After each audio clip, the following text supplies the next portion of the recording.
بہترین معلومات اور اسلامک ویڈیوز دیکھنے کے لیے چینل کو سبسکرائب کر لیں۔ جزاک اللہ۔ ترکی کے درویشوں کا ایک شیعہ سلسلہ جو حاجی بکتاش ولی بن سید ابراہیم سے منسوب ہے، بابا اسحاق کے مرید تھے۔ اناطولیہ میں ان کا حلقہ وسیع ہوتا گیا۔ اکثر لوگوں کا خیال ہے کہ مسلمانوں اور مسیحیوں کے مشترک عقائد رکھتے ہیں۔ ایک گروہ قلزباش بھی انہی سے وابستہ ہے جو نماز اور عقائد سے دور رہتے ہیں۔ یہ لوگ اللہ، حضرت محمد اور حضرت علی کو ملا کر ایک تثلیث کے قائل ہیں۔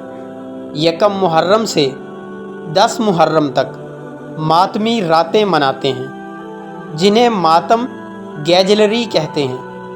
نئی لوگوں کو شامل کرنے پر شراب، پنیر اور روٹی تقسیم کرتے ہیں۔ جب سلطان اوخان عثمانی نے نیا فوجی نظام قائم کرنا چاہا تو حاجی سید محمد بکتاش سے دعا کرائی۔ اس نے اس کا نام چری دستے یعنی نئی فوج رکھا۔ اس فوج کو عثمانی سلطنت کی توسیع اور عظمت میں بڑی اہمیت حاصل رہی۔ اس کی بدولت بکتاشیہ بڑی گہری ارادت اور عقیدت کا مرکز بنا رہا۔ 1826 عیسوی میں جب سلطان محمود مصلح نے چری فوج ختم کر دی تو بکتاشیہ کا زور بھی کم ہو گیا۔ خانقاہ کو تقیہ سے موسوم کرتے ہیں جو 4 حصوں پر مشتمل ہوتے ہیں: اصل خانقاہ، تنور خانہ اور مستورات کے رہنے کی جگہ، باورچی خانہ، مہمان خانہ۔ اس سلسلے کے تقیے جا بجا قائم ہو گئے تھے۔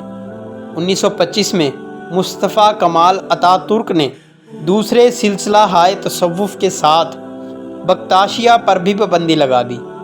البانیہ میں اب بھی اس سلسلے کے تقیے موجود ہیں۔ ایک تقیہ جبل مقطم قاہرہ کے ایک قدرتی غار میں بھی ہے۔